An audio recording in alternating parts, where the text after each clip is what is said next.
Përshëndetje shikues dhe lexues telegrafit, sot do të trajtojmë një temë mjaft të ndihshme për ekonominë në Kosovë. Komisioni Evropian miratoi një plan të ri rritjeje për Ballkanin Perëndimor me synimin për t'i afruar partnerët e Ballkanit Perëndimor me Bashkimin Evropian përmes ofrimit të disa prej përfitimeve të antarësimit në BE për rajonin përpara antarësimit, duke nxitur rritjen ekonomike dhe përshpejtimin socio-konvergjencës ekonomike. Ky instrument i ri financiar ka vlerën e 6 miliard eurove për reformat e lidhura me Bashkimin Evropian dhe ato ekonomike në rajon. Sot me ne është eftuar Daniela Gaçević, ushtruese e detyrës së drejtoreshës së CEFTA-s. CEFTA synon të rrisë tregtinë në mallra dhe shërbime, kërkon të eliminojë barrierat tregtare dhe të ndihmojë palët të integrohen në Bashkimin Evropian. Dear Daniela, hello and welcome. Thank you for having me. To begin with, could you give an introduction to CEFTA and its role in the Western Balkans, including Kosovo? Since its establishment, CEFTA has been seen as a stepping stone towards the EU. Its role in these processes is twofold. On one hand, we are there to support businesses, to support companies, and to prepare them to participate in the bigger market. On the other hand, we are also there to support administrations, to provide all the assistance that is needed again for the participation in the market of the EU. EU is not only about the benefits, and participation in this market is not only about the benefits, it is about the competitiveness, and this is why it is important that on this regional level the companies become ready to participate in the higher market, and they will do so by implementing the EU best practices and EU standards, and this is exactly what is the essence of the regional integrations. What are some Balkan influences that CEFTA has had on its Western economic landscape? Until recently, we have been involved only in the process of reduction of tariffs and also on facilitating the rules of origin. In the last couple of years, our agenda has widened, so we are more involved in the process of facilitation of trade in goods and trade in services. If you look at the figures, you can see and you can witness that in the last decade, the trade in CEFTA has almost doubled. So in 2022, the total trade in goods and services achieved the level of 12 billion euros. If you look on the most important trading partners, you will see that the EU is the most important trading partners of all our economies, while CEFTA comes on the second place. However, if you make analysis about the specific member states and EU member states, and you compare, for example, the relevance of Germany, which is kind of well known in our region, is very important, you will see that the economies of CEFTA are more important.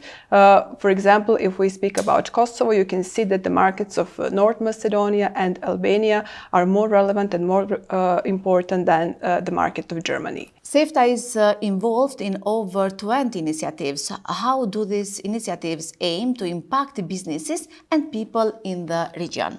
We are involved in 20 initiatives in total. We can say that 10 of them are ready at technical level, ready for adoption, while we still work on additional 10 that we hope that we will finish by the end of this year.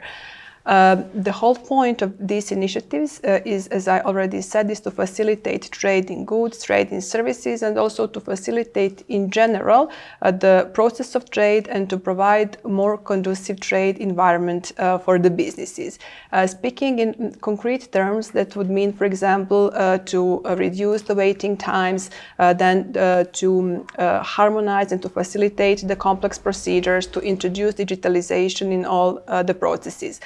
For example, if you have one producer from Kosovo of tomatoes or peppers, and maybe if he wants to engage in market of Montenegro, we are exploring the possibilities how this producer could do this activity. Also, what would be important is how to receive this information in advance, how to digitalize this process, because, for example, that we know that tomato and peppers are perishable goods, so it is really important not to waste too much time at the borders. So this is the whole concept of facilitation that we try to develop in this regional agenda. In your view, is this instrument really going to help the Western Balkans market to align and integrate? What do you expect? This new instrument, new growth plan, I really see it as a big opportunity, a big chance for all our region and all our economies. Speaking about regional agenda, it is important to know that regional activities are the second pillar of this relevant instrument. But basically, the EU has said to us that if we are successful in implementing EU policies at regional level, we will get the chance to explore the possibilities of participating in the bigger EU single market. This is really important, and this is a good message for all the companies that they can look for their chances in the market of the EU. Given the linkages between the regional agenda and the new growth plan, I'm really convinced that this new growth plan will give additional impetus to the regional processes. Kosovo has aligned many of its legislation with the EU legislation and the priority directives. On the other side, the business sector is very much interested to expand their markets and export their products and services to EU and other markets.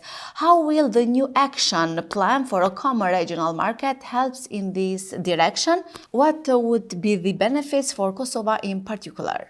This second volume of the action plan for establishing the common regional market, it's kind of very important tool, and it is linked with the new growth plan. And this is our idea and our advice from the beginning of the process of preparing this new action plan.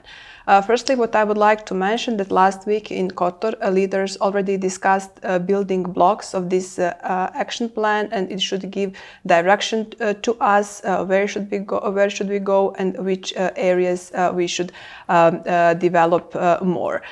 Some of the principles that from our point of view will be introduced, let's say, in this new action plan, and how our proposal in that sense will go. Basically, there are several criteria that we will have in mind. First of all, this is the connection with the new growth plan. So it is really important that everything that we work on in the region could be tomorrow translated in relation with the EU single market. The second thing, as I said, is harmonization and facilitation of the processes and the procedures that we all know that could be burdensome, and there are some bottlenecks that need to be overcome. The third thing is acceptance and recognition of the documents, of the procedures. So as I explained on the example of producers of tomatoes, that these companies, these people, they do not need to repeat the tests, they don't need to produce the same documents so that they could export in the region. And the fourth important element for us is empowerment, namely how we could support and provide more advice to businesses, to companies, how to engage better in the regional market with a view to improve their participation in the market of the EU. Online trading is said to be process easy, the cost effective. But how true is this in practice? Is there any way how to ensure a safe online trade which provides fair competitions? And on the other side, how to ensure the consumer is protected? Online trade and e-commerce in general became very relevant. It came to the center of economic agenda, I would say, in the process of pandemic, when everything was closed, we were closed, and somehow the e-commerce flourished. On the regional level, we developed three decisions which are ready and agreed by experts, which should facilitate the e-commerce. This is exactly what you asked in your question, is the point of these decisions: to improve the conditions for online sale, to improve the consumer's protection, and also to increase transparency. Now I'm speaking about parcel delivery. And the third decision is related to a prevention of unjustified geo-blocking.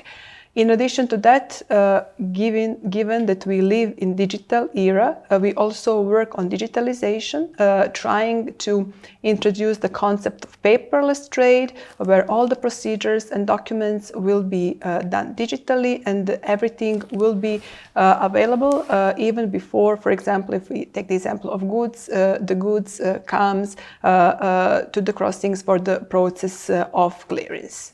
Daniela, what would you like to add for the end? What is your goal and advice for all stakeholders involved in this process? What I would like to point out once again is the importance of the new growth plan and the chance and opportunities which is given to the whole region with this document. This is a new chance, a unique moment which should be used. Particularly this juncture, let's say, in time is relevant because on one hand we are in the process of finalization of the current action plan, we are embarking on preparing the new one, and we have the new growth plan as the outline which gives us the direction where we should go. I hope that all these processes will be successfully finalized, so that in the end, once that we manage to link with the EU market, the relevance and the necessity of everything that we do at regional level becomes more clear.